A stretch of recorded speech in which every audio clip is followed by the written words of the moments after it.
Pandemic Tech News. I'm your host, Rich Tehrani. Thanks for watching. This is a show that talks about everything pandemic tech, anything that will hopefully help us find a vaccine, technology that will help us find medicines, tech that will keep us from getting infected, but also the tech that allows us to functionally work from our homes while we're not allowed to go into the office. Without an economy, you don't have the resources needed to be able to fund all the other things that we're going to talk about on the show. Things like robots that take care of the ill, uh, drones that help send messages out to groups of people, bracelets that we've discussed on this program that allow workers to know that they are within 6 feet of one another and that they shouldn't be. So, really, the work at home or the future of work technology, teleworking, is a crucial aspect of pandemic tech. And to that end, we're thrilled. We have one of the biggest names in this space, Wes Durow. He's the new CMO of Extreme Networks. He's got more than a quarter century of experience with some of the top networking names you know and communications names you know. And we're thrilled to have him on the program. And it's going to be a great interview. We can't wait. On our show, we now have Wes Durow. He's the new CMO of Extreme Networks. Wes, welcome to the show. How are you? I'm doing great, Rich, and thanks for having me today. Oh, we're thrilled. You've got some really exciting news in pandemic tech, and we wanted to hear all about it. Take it away. No, this has been, an interesting time, and we're in the middle of this crisis, and everybody feels it in some way, shape, or form. But at the same time, it's been an incredible social experiment as we've all, really the whole planet has migrated to working from home almost immediately. And so, as I've joined Extreme, it's really the intersection of mobility, analytics, and cloud. And the first step was all about enabling not only our hospital and healthcare customers set up remote facilities, set up drive-through testing facilities, many of these at our stadium clients and places like that, other public venues, but also, the huge increase in remote access of employees across the globe and how to make sure that they can have ability to use tools like video collaboration, all sorts of tools to be effective. So it's been an incredible time. And now we've moved from the enablement of the healthcare community, the enablement of business continuity, if you will, to, what's the future look like? And that's, that's the big step, and why I'm glad to be here with you today, Rich. Yeah, and we're thrilled to have you. And so, what I found amazing is that in such a short amount of time, you were able to have two different initiatives in pandemic tech, right? I mean, there are a couple things your company's doing, which is very impressive. Well, I think, one of the things that has existed for 7 years now is Extreme's relationship with the National Football League. And, on the other side of this equation, we've got several professional sports clients, several, high-level university clients across the globe. But that's going to be a step back towards normalcy for all of us. And the work that Extreme does as an NFL partner is really the official Wi-Fi and analytics partner for the league, and what that means. But the NFL is trying to do something today. Today is actually the NFL draft today, and it's going to be completely virtual. The commissioner is going to do it from his own house. But that is a step towards recovery, is getting back to sports, and the work the NFL is doing with six specific charities that they're supporting. And we've followed on along with that, not only with the work we do with the teams directly, but giving back our own PPE supplies to our customers and our clients who are in deep need. So our celebration today is that step towards recovery in support of the NFL and what they're doing. And then the second big piece that we announced is the work we're doing with SUNY, the State University of New York school system, and the Chancellor's Cup, and the notion of hosting an esports tournament for the entire university system. Certainly, the notion of how we work has changed dramatically over the last 45, 60 days. But this next generation of folks behind us that have been doing esports and gaming and collaborating in a completely different way and working as teams or individuals a completely different way is going to reshape, our workforce, the future of work, so to speak, and our ability to be part of that and part of that community. And the university community, these students have faced so much, to bring a little light to what's going on and be part of that with the State University of New York, has been a special chance to get back to some degree of normalcy, Rich. I agree, Wes. I think what I really like about some of these things you're doing is that we're going through a really tough time where reality is so challenging for people, especially this was such a jarring change.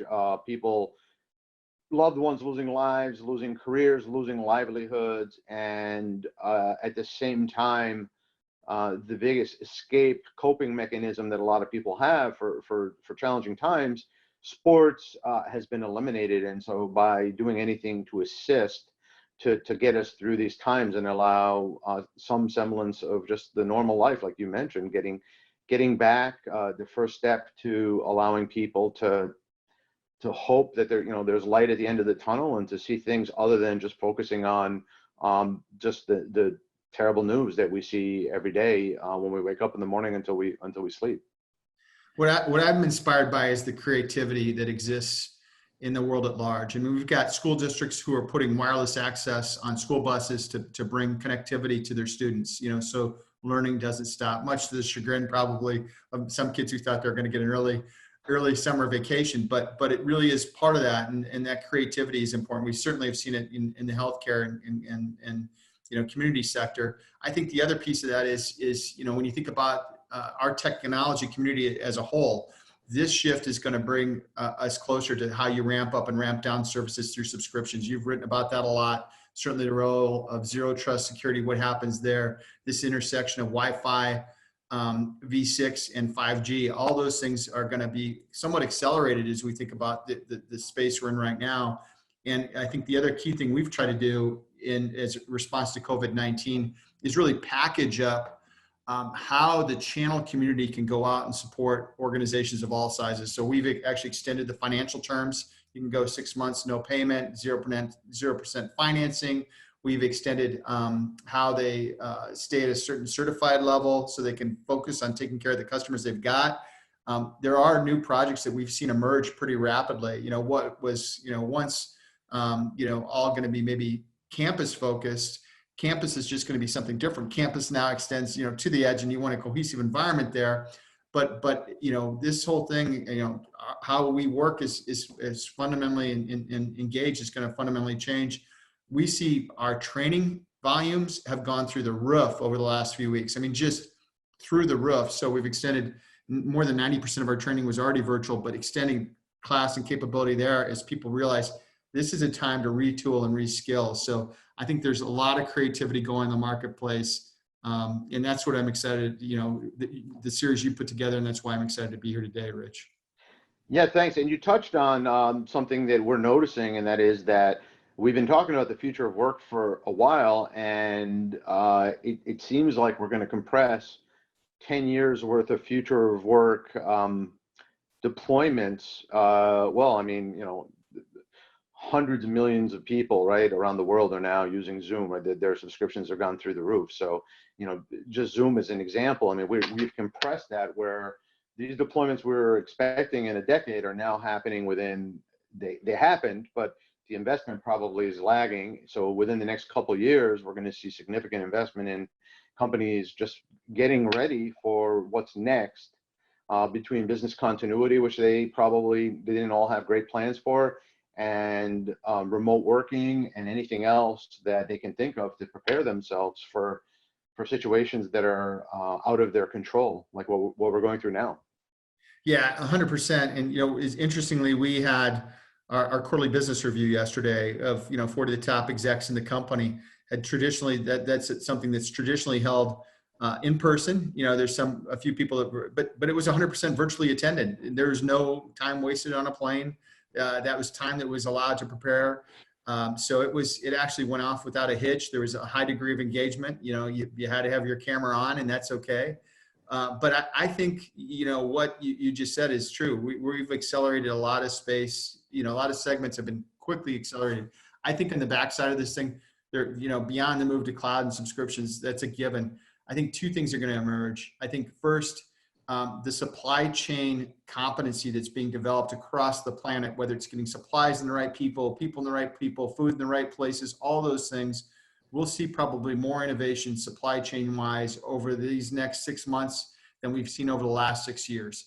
And why that's important, we think about it in terms of caring for patients, but really, success and share gains happen in the turns. And we talk a lot about digital transformation, but usually it's tied to customer experience. This supply chain experience and the benefits you get there are going to drive customer experience for the winners in the back end of this. So again, I think shares taking the turns. There are a lot of, we all feel it personally. I know I do with, friends and family members have been impacted. Gosh, you can't say enough about that.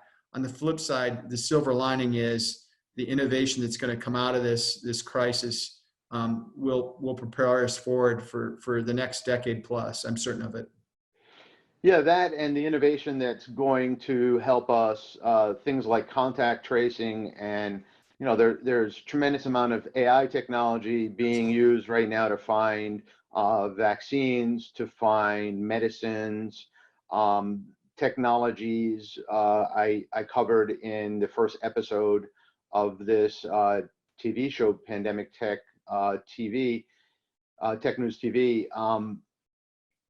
Wristbands that Ford is experimenting with so that they can get back to work and basically keep their workers 6 feet apart. And if you get within 6 feet, the wristband buzzes and it reminds you, hey, keep your distance. I mean, we don't know how long these changes are going to be with us. Is it going to be a month? Is it going to be a decade? I don't know. Nobody really knows, but technology has solved so many problems in our lifetimes. I mean, look where we are today. I mentioned what happened if this pandemic had happened 25 years ago. There would have been another, in the US, probably another 100 million people out of work, or whatever the number is. Absolutely. 50 million, 80 million people out of work because you just couldn't work from home. But now at least we had that to fall back on, and that's kept our productivity. It's keeping our nation going. Absolutely. Absolutely. Absolutely. Thank you, Wes, so much for being on our program. It's a privilege, and stay healthy and be safe. Thank you, Rich. Thank you.